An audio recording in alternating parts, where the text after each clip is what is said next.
വെളിപാട് 14-ാം അധ്യായം. ഞാൻ കണ്ടു, ഇതാ കുഞ്ഞാട് സിയോൻ മലമേൽ നിൽക്കുന്നു.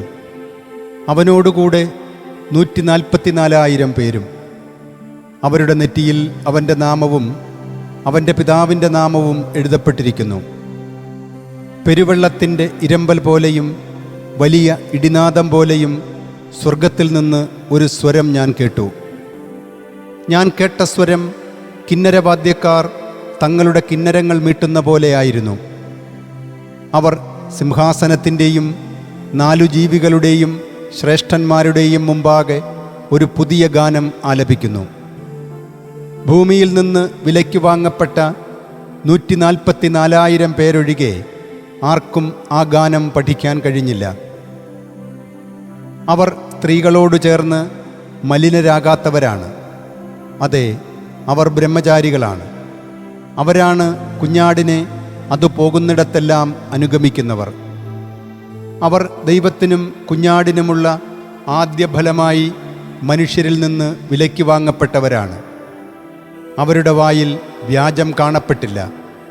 അവർ നിഷ്കളങ്കരാണ്. ആകാശമധ്യേ പറക്കുന്ന വേറൊരു ദൂതനെ ഞാൻ കണ്ടു. ഭൂവാസികളോടും ഓരോ ജനതയോടും ഗോത്രത്തോടും ഭാഷയോടും ജനത്തോടും വിളംബരം ചെയ്യാനുള്ള ഒരു സനാതന സുവിശേഷം അവൻ്റെ പക്കലുണ്ട്. അവൻ ഉച്ചസ്വരത്തിൽ പറയുന്നു, ദൈവത്തെ ഭയപ്പെടുകയും അവിടുത്തേക്ക് മഹത്വം നൽകുകയും ചെയ്യുവിൻ. എന്തെന്നാൽ അവിടുത്തെ വിധിയുടെ മണിക്കൂർ വന്നു കഴിഞ്ഞു. ആകാശവും ഭൂമിയും സമുദ്രവും നീരുറവകളും സൃഷ്ടിച്ചവനെ ആരാധിക്കുവിൻ. രണ്ടാമതൊരു ദൂതൻ ഇങ്ങനെ പറഞ്ഞുകൊണ്ട് അനുഗമിച്ചു, ഭോഗാസക്തിയുടെ വീഞ്ഞ് സകല ജനതകളെയും കുടിപ്പിച്ചിരുന്ന മഹാബാബിലോൺ വീണുപോയി. മൂന്നാമതൊരു ദൂതൻ വന്ന് ഉച്ചസ്വരത്തിൽ പറഞ്ഞുകൊണ്ട് അവരെ അനുഗമിച്ചു, ആരെങ്കിലും മൃഗത്തെയോ അവൻ്റെ പ്രതിമയെയോ ആരാധിക്കുകയോ നെറ്റിയിലോ കയ്യിലോ അടയാളം സ്വീകരിക്കുകയോ ചെയ്താൽ ദൈവകോപത്തിൻ്റെ വീഞ്ഞ് അവിടുത്തെ ക്രോധത്തിൻ്റെ പാനപാത്രത്തിൽ അവൻ കലർപ്പില്ലാതെ പകർന്നു കുടിക്കും. വിശുദ്ധ ദൂതന്മാരുടെയും കുഞ്ഞാടിൻ്റെയും മുമ്പാകെ അഗ്നിയാലും ഗന്ധകത്താലും അവൻ പീഡിപ്പിക്കപ്പെടുകയും ചെയ്യും. അവരുടെ പീഡനത്തിൻ്റെ പുക എന്നേക്കും ഉയരുന്നു. മൃഗത്തെയും അതിൻ്റെ പ്രതിമയെയും ആരാധിക്കുന്നവർക്കും അതിൻ്റെ നാമത്തിൻ്റെ അടയാളം സ്വീകരിക്കുന്നവർക്കും രാവും പകലും ആശ്വാസമില്ല. ഇവിടെയാണ് ദൈവത്തിൻ്റെ കൽപ്പനകളും യേശുവിൻ്റെ വിശ്വാസവും പാലിക്കുന്ന വിശുദ്ധരുടെ സഹനശക്തി. അനന്തരം സ്വർഗത്തിൽ നിന്ന് പറയുന്ന ഒരു സ്വരം ഞാൻ കേട്ടു, എഴുതുക, ഇപ്പോൾ മുതൽ കർത്താവിൽ മൃതിയടയുന്നവർ അനുഗ്രഹീതർ. ആത്മാവ് പറയുന്നു, അതെ, അവർ തങ്ങളുടെ അധ്വാനങ്ങളിൽ നിന്ന് വിശ്രമിക്കും. എന്തെന്നാൽ അവരുടെ പ്രവൃത്തികൾ അവരെ അനുഗമിക്കുന്നു. പിന്നെ ഞാൻ കണ്ടു, ഇതാ ഒരു വെൺമേഘം, മേഘത്തിന്മേലിരിക്കുന്ന മനുഷ്യപുത്രനെ പോലെയുള്ള ഒരുവൻ.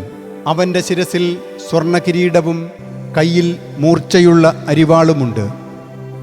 മറ്റൊരു ദൂതൻ മേഘത്തിന്മേലിരിക്കുന്നവനോട് ഉച്ചസ്വരത്തിൽ വിളിച്ചു പറഞ്ഞുകൊണ്ട് ദേവാലയത്തിൽ നിന്ന് പുറത്തു വന്നു, നിന്റെ അരിവാൾ എടുക്കുക, കൊയ്യുക. എന്തെന്നാൽ കൊയ്യാനുള്ള മണിക്കൂർ വന്നു കഴിഞ്ഞു. ഭൂമിയിലെ വിളവ് പാകമായിരിക്കുന്നു. അപ്പോൾ മേഘത്തിന്മേലിരിക്കുന്നവൻ തൻ്റെ അരിവാൾ ഭൂമിയിലേക്കെറിയുകയും ഭൂമി കൊയ്യപ്പെടുകയും ചെയ്തു. സ്വർഗത്തിലെ ദേവാലയത്തിൽ നിന്ന് മറ്റൊരു ദൂതൻ ഇറങ്ങി വന്നു. അവനും മൂർച്ചയുള്ള അരിവാൾ ഉണ്ടായിരുന്നു. വേറൊരു ദൂതൻ ബലിപീഠത്തിൽ നിന്ന് പുറത്തു വന്നു. അവന് അഗ്നിയുടെ മേൽ അധികാരമുണ്ടായിരുന്നു. മൂർച്ചയുള്ള അരിവാളുള്ളവനോട് അവൻ ഉച്ചസ്വരത്തിൽ വിളിച്ചു പറഞ്ഞു, നിന്റെ മൂർച്ചയുള്ള അരിവാൾ അയച്ച് ഭൂമിയിലെ മുന്തിരിക്കുലകൾ ശേഖരിക്കുക. എന്തെന്നാൽ മുന്തിരിഫലങ്ങൾ പാകമായിരിക്കുന്നു. അപ്പോൾ ദൂതൻ തൻ്റെ അരിവാൾ ഭൂമിയിലേക്കെറിഞ്ഞു. ഭൂമിയിലെ മുന്തിരിവിള ശേഖരിച്ച് ദൈവകോപത്തിൻ്റെ വലിയ മുന്തിരിച്ചക്കിലിട്ടു. പട്ടണത്തിനു വെളിയിൽ മുന്തിരിച്ചക്ക് ചവിട്ടിപ്പിഴിഞ്ഞു.